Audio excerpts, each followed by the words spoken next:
Buenos días. Durante la presente semana fue conciliada la reforma financiera, luego que tanto el Senado y la Cámara aprobaran en plenarias independientes el texto de la reforma financiera. Los principales pilares que se aprobaron de esta reforma son, primero, el Estatuto de Defensa del Consumidor Financiero; segundo, los multifondos; tercero, la adopción de beneficios económicos periódicos para las personas que ganen menos de un mínimo y puedan acceder a una pensión por debajo de este nivel; y cuarto, se incorporó como legislación permanente los acuerdos alcanzados en los tratados de libre comercio para los servicios financieros. Vemos pues que esta reforma financiera lleva más de un año de discusión y estaría próximo a ser sancionada por el presidente de la República. De acuerdo con la expectativa del ministro de Hacienda, esta sanción presidencial se podría dar en los próximos 3 meses y pasaría a ser reglamentada por parte del Ministerio de Hacienda.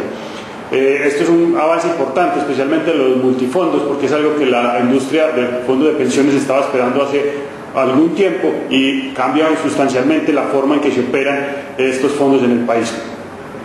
Hoy tiene lugar la reunión del Banco de la República, donde la expectativa tanto de Interbolsa como del mercado en general es una reducción de 50 puntos básicos. No hay una mayor sorpresa al respecto. Sin embargo, algunos bancos en los medios han pedido que se revisen los encajes, especialmente la baja. Los encajes actualmente para cuenta corriente y cuenta de ahorro se encuentran en 11% y para CDTs menores a 18 meses en 4.5%. Nuestra opinión es que no esperamos que se dé un descenso, una reducción en los encajes para aumentar la liquidez del sistema, porque esto podría tener impactos en la inflación. Adicionalmente, los bancos argumentan que un descenso en los encajes podría aumentar el ritmo al cual están prestando los bancos, pero la gran pregunta es cuál es el nivel de riesgo que asumirían los bancos si se incrementa sustancialmente el nivel de crédito. Recordemos pues que la cartera vencida viene creciendo a tasas superiores a lo que crece la cartera total, y esto pues nos lleva a concluir que es un momento en el cual el riesgo es bastante alto. Habrá que esperar cuál es la decisión y cuál es el efecto sobre el sector bancario, pero pues como dije antes, esperaríamos un descenso de 50 puntos básicos en la tasa de interés de referencia del Banco de la República y no esperamos que se altere el nivel de los encajes.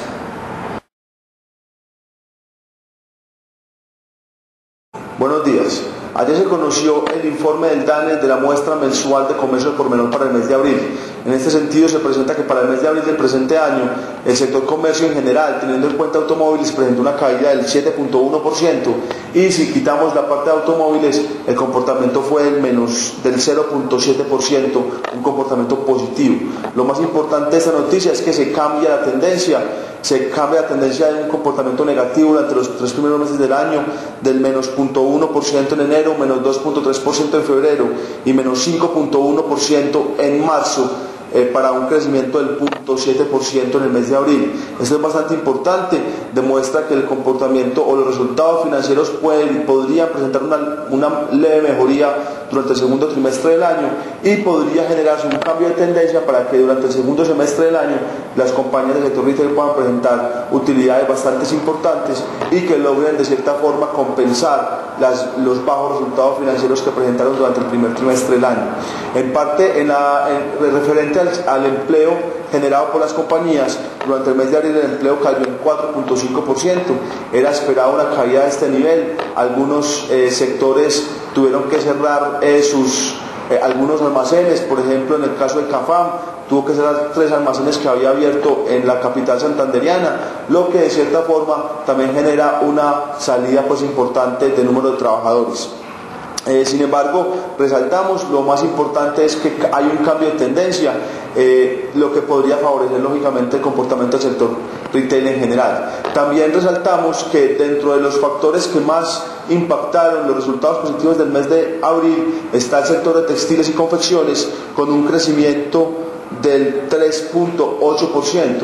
Esto también es bastante positivo, teniendo en cuenta que durante los 3 primeros del año este sector también había visto afectadas sus ventas dentro de los grandes almacenes de Colombia, y ahora presentó un comportamiento positivo, lo que también podría mejorar las ventas internas de las compañías colombianas, en este caso Fabricato y Coltejer.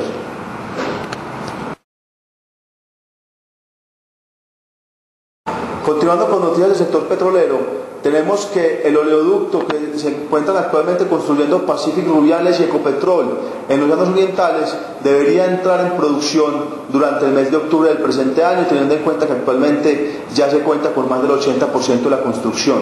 Lo importante de este oleoducto es que va a permitir transportar en sus inicios 60.000 barriles por día y tiene una capacidad de expansión de su transporte a 220.000 barriles por día. ¿Qué es lo importante? Lo importante es que va a generar un ahorro en los costos en la extracción y en el transporte de petróleo del campo Rubiales. Recordemos que el campo Rubiales es en un 65% propietario de Ecopetrol y 35% propietario de Pacific Rubiales, y estos ahorros en los costos pueden ser de aproximadamente entre 7 y 14 dólares por barril, principalmente debido a la disminución en el nivel de carrotanques necesarios para el transporte en cerca de 1.300 carrotanques. El tamaño del pozo es de 235 kilómetros aproximadamente y debería favorecer durante el último trimestre del año los resultados financieros de ambas compañías, teniendo en cuenta el ahorro en los costos y la mejoría en los márgenes de rentabilidad.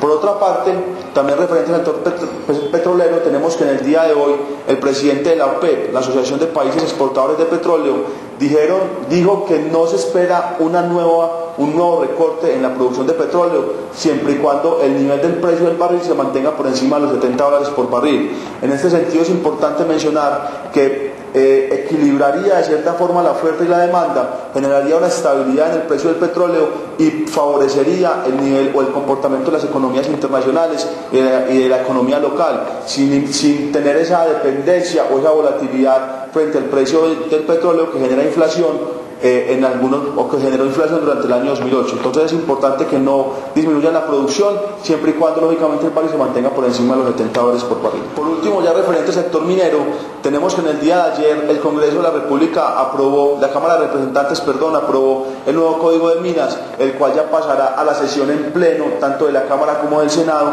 para que ya entre a la sanción presidencial. En ese sentido hay dos factores importantes. El primero es que el gobierno está muy contento con este nuevo acuerdo, teniendo en cuenta que les va a permitir determinar la ilegalidad en la extracción de minería. Esto lo que va a permitir es saber cuáles son las compañías que están haciendo la parte ilegalmente, entrar a corregirlo, entrar a decirles qué es lo que tienen que hacer y volver el sector mucho más legal y obtener unas mayores regalías, lógicamente, por esta explotación de los recursos mineros de Colombia. Sin embargo, el segundo factor es que los inversionistas se encuentran un poco preocupados, teniendo en cuenta que se han eliminado algunos factores que se tenían en cuenta en la anterior ley de minas, y es principalmente con lo referente a la postergación o a la prórroga de los plazos y de las zonas de explotación. Actualmente las zonas de explotación se entregan más o menos por una vida útil de 30 años, luego de las cuales podrían ser prorrogables durante otro periodo de tiempo. Este nuevo Código de Minas lo que dice es que una vez se terminen los 30 años de vida útil, esta nueva zona entrará nuevamente a licitación, para lo cual pues la compañía que la estuviera explotando hasta el momento podría perder estos derechos. Sin embargo, los inversionistas se encuentran positivos en que en la sesión en pleno en la cual se vaya a aprobar esta ley se pueda generar el cambio de este pequeño argumento, permitiendo que las compañías que se encuentren explotando las zonas puedan continuar con la prórroga de esta misma explotación. Entonces es bastante importante esta nueva ley. Esperemos que se apruebe en pleno en la Cámara y en el Senado de la República y que entre sesión presidencial, teniendo en cuenta que va a favorecer las regalías obtenidas por el gobierno y los resultados financieros del sector minero en general para Colombia. Buenos días. El gerente general de la Sociedad Hidroeléctrica Ituango firmó un contrato con la Promotora Nacional de Zonas Francas con el propósito de buscar la declaratoria de zona franca permanente especial de los terrenos en los cuales se construirá la hidroeléctrica.